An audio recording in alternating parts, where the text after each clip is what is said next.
Welcome to Slasher Sunday. So it's been a little while. I always try to get to these, but life has been nuts lately. So tonight I want to talk about a movie called Salvage. Now, this is a film that was supposed to make my top 10 of the 2000s slasher list, but it didn't because I wrote it down, but then I didn't transfer it over to what I wrote down for this video, and it got lost on there, and I was really pissed. So much so that I was like, all right, next Slasher Sunday, I'm doing this damn movie, when I realized that it wasn't on there. Now, some people might argue this isn't a slasher film. I don't know. I say it is, hence why I'm doing it on Slasher Sunday. This film, for me, is the perfect example of a film where directors would usually go, well, I didn't have a budget, so, that's why it isn't good. I didn't really have the greatest of actors, that's why it didn't work. I didn't have fill in the blank, whatever. This film looks like shit. The acting in this film is amateurish as hell, okay? All that being said, this film still works really, really well. And that's because it creates a mood and an atmosphere. It comes up with a fairly original idea for the time. And it fucking absolutely, for me, nails the ending of this movie. Like, I think the ending of this movie is just brilliance. So, when you watch this movie, now this was in a 4-pack originally, and I liked the movie so much that I went online and was like, all right, I've got to fucking find a copy of this, like, on its own. It deserves its own spot on my shelf. I don't want to throw in some bullshit little 4-pack. You don't even see the title or anything. Like, I want this thing. And this has the director's commentary on it, which I would like to watch at some time, because I think that this is an inspiring film. It was an official selection for the 2006 Sundance Film Festival. And I think that's for good reason. Because this is a group of kids, the Crook brothers here, and then, whoever worked on this picture on behind and in front of the camera. They had so little to work with, but they took what little they had to work with and they fully utilized every single bit of it. People will watch this and they'll be like, what is this guy talking about? This movie looks like trash. The acting in this movie is amateur as at best. I'll agree with all those things, but there is an atmosphere to this film. There's a uniqueness to this film. There is originality in this film. And that ending, man, that ending is fucking fantastic. And for those of you who have not watched this, I don't want people to go into this thinking that, this ending is going to be some crazy extravaganza of, whatever. The budget is nothing, okay? So it's all about the reveals. It's the twist. It's the this. It's the that. And for me, man, this is my second viewing now. And I was really curious on how it was going to hold up. And man, was I happy when it ended. Because I was like, fuck, it really was as good as I remember it. It looks shittier than I remember it. The acting in it is bad. It does legitimately look like someone filmed this on like a 90s camcorder. Like, it's poor quality in a lot of ways. And as I said, the acting, like the like police detective or cop or whatever, oh man, it can be rough. And the sets, I mean, there is none. It's just, we'll film in a park, we'll film at my mom's house, we'll film in a room and say it's a police station office, whatever. I don't care about any of that stuff. See, for me, that's all fucking for the birds. Like, I don't give a shit about any of that stuff. Like, yeah, if you have a budget and you can make that stuff work and you can build these elaborate sets and you can nail these, awesome, cool, that's fantastic, and trust me, I love that stuff too. But isn't necessary. What is necessary is to tell a compelling story in a unique and interesting way that continues to keep me interested throughout the film. And that is what this film does. I don't know what the budget on this movie is, but I honestly feel like you could make this movie for nothing. I literally mean nothing. And it would look better now with your iPhones and everything. Like if the Crook brothers had,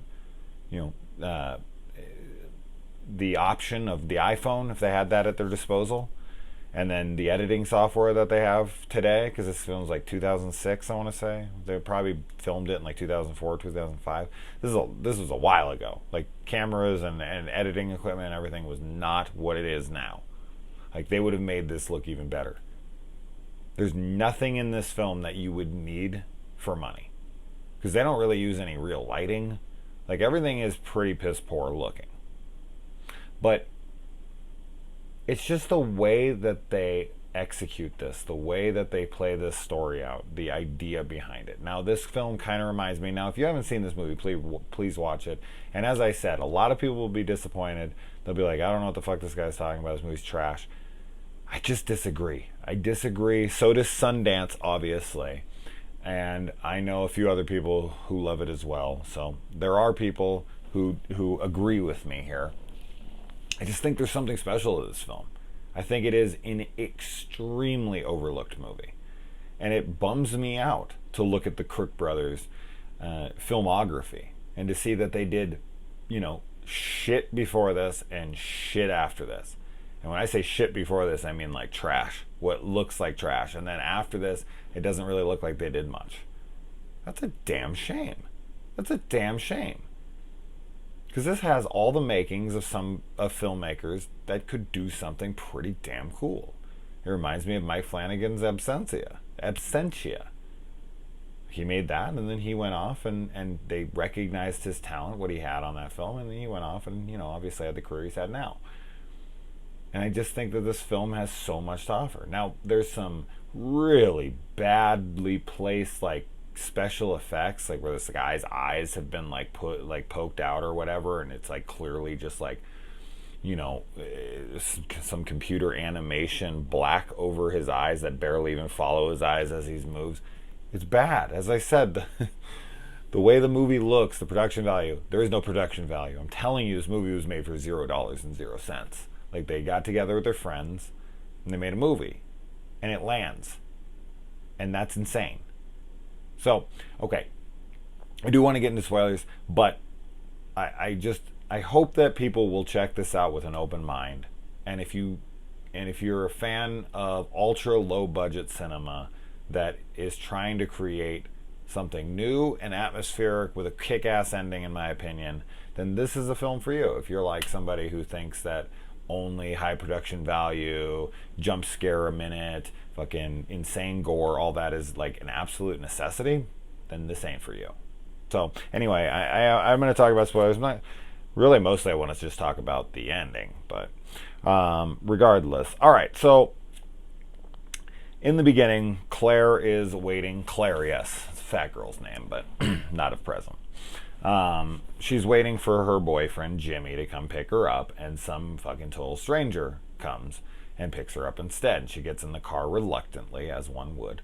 Actually, one probably wouldn't. Most women, especially nowadays, would get on their phone and be calling Uber or something. Hell no, I ain't getting in the car with this guy. Gets in the car. This dude is a full-blown creep, fucking asshole. Holy shit, man. Some of the stuff he says to her is just so unbelievably uncomfortable. He even touches her, all sorts of shit. And then he murders her. Now, this is obviously something that probably influenced Happy Death Day in some sort, but that might have been just influenced purely by a Groundhog's Day or something. But I feel like this is the original Happy Death Day. Essentially, this girl is getting killed and waking up and trying to figure out what the hell happened. Almost trying to solve her own murder. And when she's killed, it's kind of shocking. It's what the hell? And then she wakes up and you're like, oh, is this just going to be some fucking Groundhog's Day, Happy Death Day type of shit? I hope that they at least make this interesting. And it's she only dies, I want to say, 2 or 3 times in the film. So it's not like redone over and over and over again. But it really comes down. Okay, I don't want to get to the end yet. Hold on, I guess. I really want to talk about the end, so I'm trying to hold off, but let's talk about the whole film. So after she's killed the first time, then her, she kind of plays out things, and you think it's going to be the same exact day over and over, much like Groundhog's Day, much like Happy Death Day, much like, so many of those movies. But in this version, it's not the same. Jimmy pulls up this time, and she's like, oh, okay, like, cool, it must have been a dream. And then she goes on, and she starts seeing flashes of this and that. And it's like, what the hell is going on? Like, I'm having kind of a deja vu effect, whatever. Her boyfriend, while annoying, I actually kind of find a little funny. But what a shitty boyfriend this guy is. He is such a shitty boyfriend. Number one, he's constantly trying to get her to get her friend to have a 3-way with them. And then, of course, when she offers, like, all right, well, let's fuck your friend with you, your guy friend. Then, of course, the guy's like, huh? No. Just, it's always, no, let's fuck your friends. Like, I want to put my dick in another woman. Oh, you want another dick in you? Oh, no, that's off the table. Typical guy. And I like that when she finds the earring, it's exactly where she left it before in the last series of events. I thought that was really kind of a cute little touch to like, wait, did this happen? But anyway, so he's not only trying to fuck her friend, but he also makes her push the truck when she then realizes, when he's like, oh, this is all you have to do is just push in the clutch like this. There's a little more to it than what he says in the movie, but she's like, that's it? That's all I've had to do this whole time? And you've been making me push. You are having your girlfriend get out of the car and push your big ass truck because you're too fucking broke and poor and a loser to fix your own damn starter, and you're gonna make your girlfriend get out and push the truck when you could just teach her how to fucking pop the clutch, or maybe get a job and fix that piece of shit. Like, this guy is just awful. Like, he's a typical high school boyfriend, I guess. And I don't know, but he did kind of make me laugh here and there, but not a good thing, not in a good way.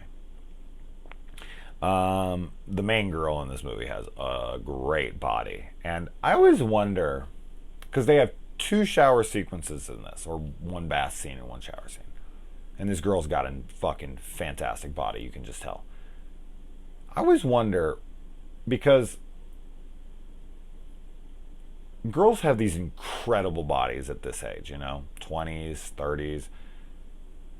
And ironically, of course, when a woman has their best body they'll probably ever have in their life, that's just handed to them, by the way, most of the time.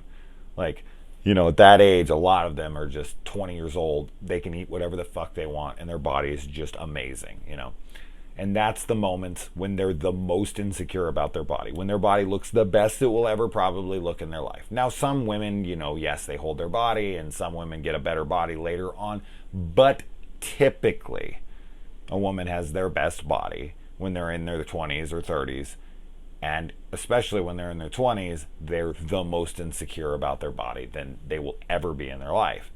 And then you'll meet people who are like in their 40s or their 50s, and their bodies don't look as good, and they're more confident about their body than they've ever been because they just don't give a fuck anymore. They're like, who do I got to impress? Like, you like my body or you don't, you can go fuck yourself. If you don't, like, literally, you can go fuck yourself, because I'm not going to fuck you if you're not into my body. So I love that. It's so annoying that women have to, like, I get it, but it is tough to deal with when you're with these girls and you're like, you're insecure about your perfect body. Like, I literally couldn't have sculpted you better if I was an artist. Like, you have the perfect body. I can't tell you how many times I've ran into that in my life with women, or I've had this girl who's naked in front of me, and I'm looking at her like, holy shit, you legitimately were made by the gods. Your body is fucking flawless from head to toe. And they're like, oh my God, don't look at me, I'm so gross. That shit fucking drives me insane. I have my thoughts on why that all happens, but moving on from that, the whole point I'm trying to get to is here we got this girl who's in her early 20s probably. Her body is fucking incredible. She has like 2 shower sequences in this movie. She has the ability to show her naked body, and she doesn't. Now, of course, that's her choice. I've said this a million times. That's how she does it. That's fine. That's her right. You know, I don't know why you're having the shower sequences if you're not going to show anything, because they're completely pointless to the movie. I've made this point before. But moving on from that, I always wonder if these girls later on, when they hit their 40s or their 50s or their 60s, whatever, when they start to age and they start to lose their body, I wonder if they regret not having,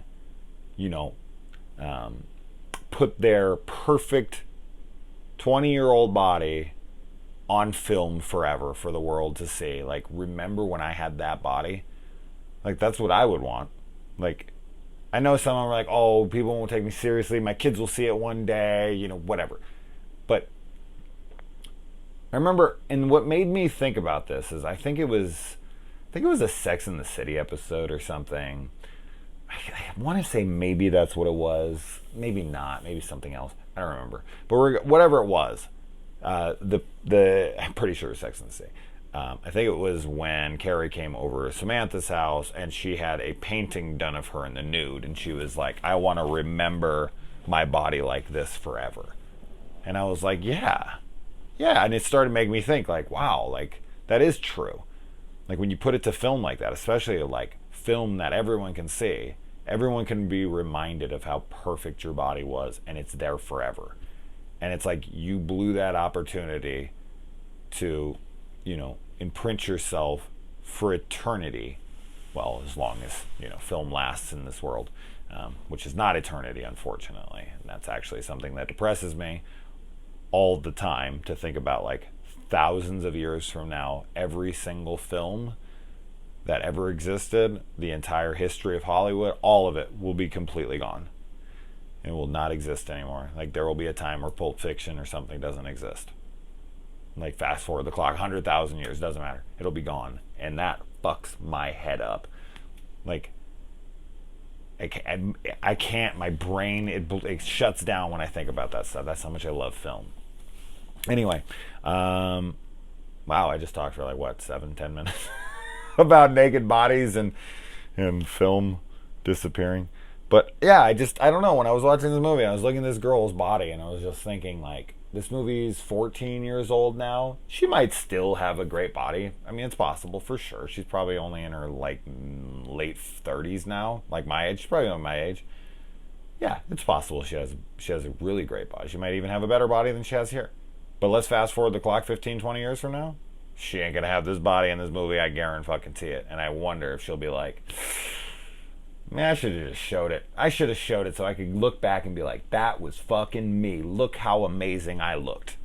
Anyway, all right. Who was I? I was just talking to somebody in my comments about this the other day. They were like, I don't even really care that much about boobs, but it's so funny to listen to you just gush about them for 10 straight minutes. And it's like, I really do that. I don't even realize I'm doing it half the time. I'm like, just, I love them as much as I probably love anything, horror movies or anything like it. They're just incredible. They really are, and I can't explain why. So yeah, moving on. Multiple showers, no boobage. There's my brilliant sentiments on this film. All right. So she goes down in the basement. Now, this is where the eeriness comes from. This is where the creep factor of this movie comes from. Everything is very washed out. The sound design, all that stuff. Now, when I say sound design, I want to say lack of sound design. But there's just these really quiet moments that are accentuated by louder audio, like her mom's voice. That sounds almost like it's in a well. And that might just be honestly bad fucking ADR. Who knows? I don't care. Whatever it is, it works. Like when she goes down in the basement, her mom never looks at her. Her mom never moves. And she's like, what are you doing down here in the dark? And the mom just keeps standing there and talking to her. And this voice is off. It's creeping me out talking about it.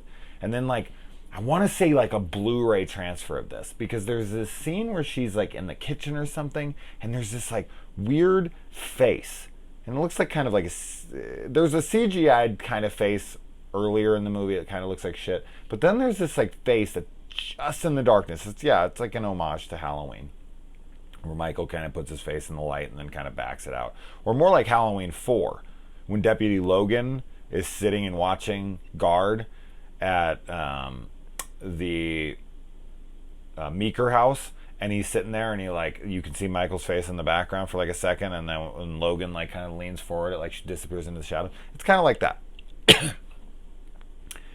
But it doesn't just do that. It kind of goes back, and there's still kind of a face to it, and the face is like odd. It doesn't look right.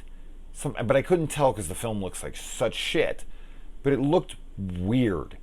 It looked like an amalgamation of like her mom and the killer, or some demon or something. It looked fucking bizarre.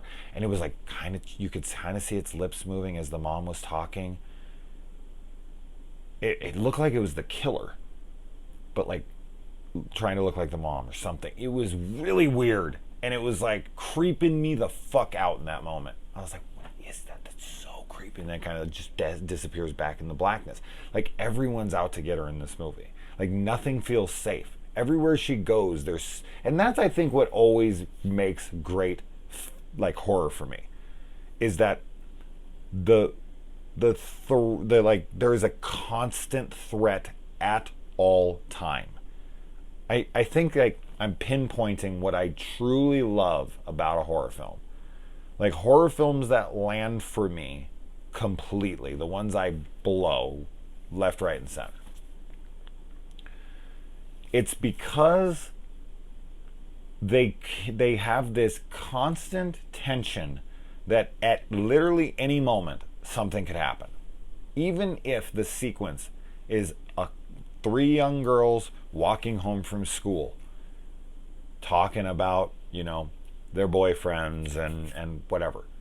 Obviously wouldn't know what film I'm talking about here. But at any moment, somebody could drive by in a station wagon and music could kick in and they could hit the brakes and that tension is ramped up. And it's just that reminder that something's wrong. This ain't a comedy. This ain't a fucking drama.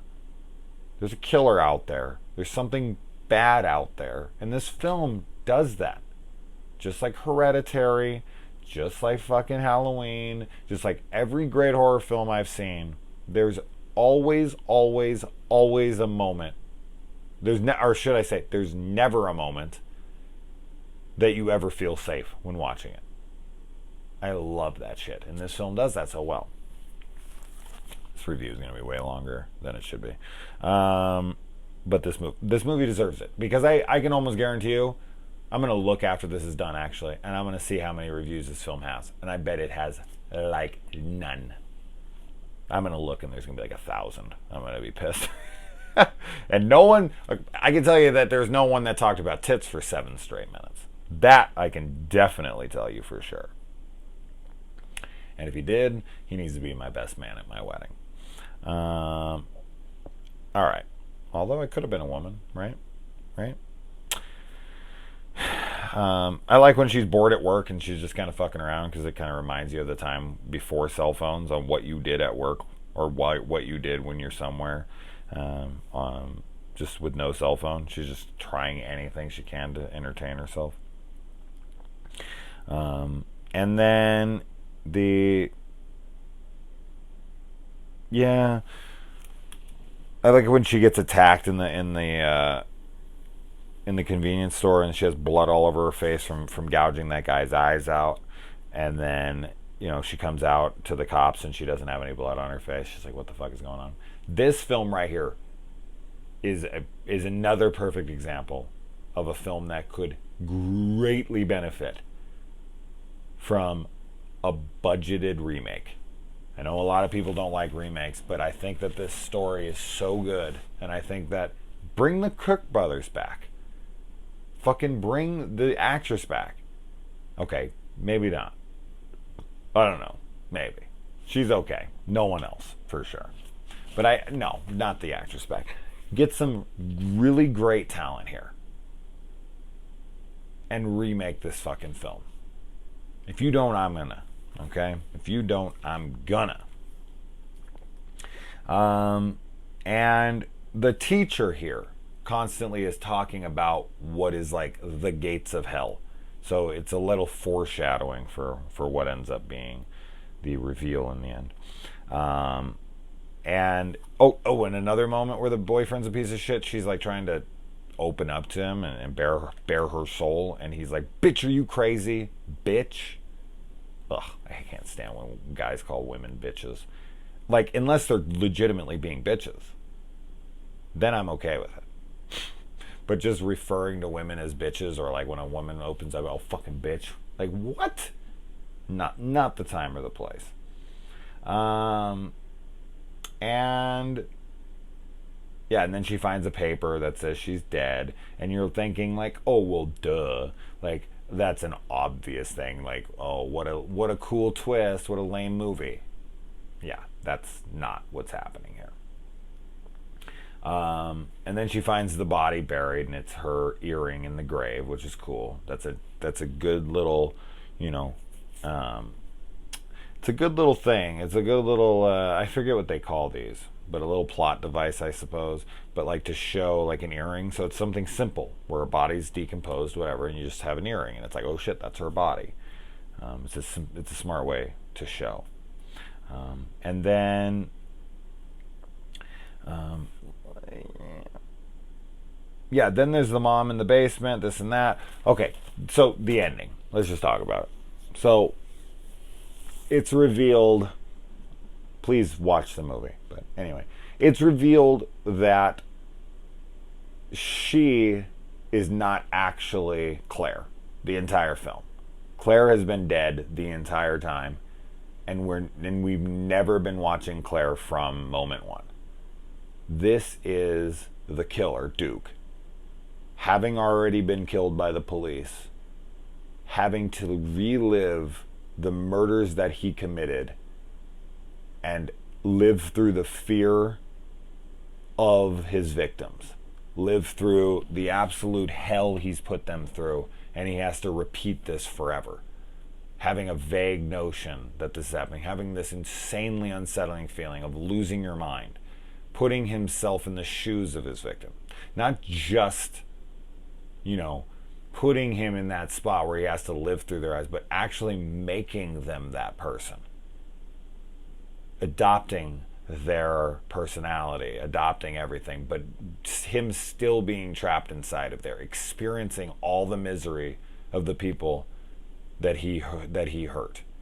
And especially this one. Now, would he have to play out more and more as it went on, like other people he killed? I don't know, obviously, but I love this reveal.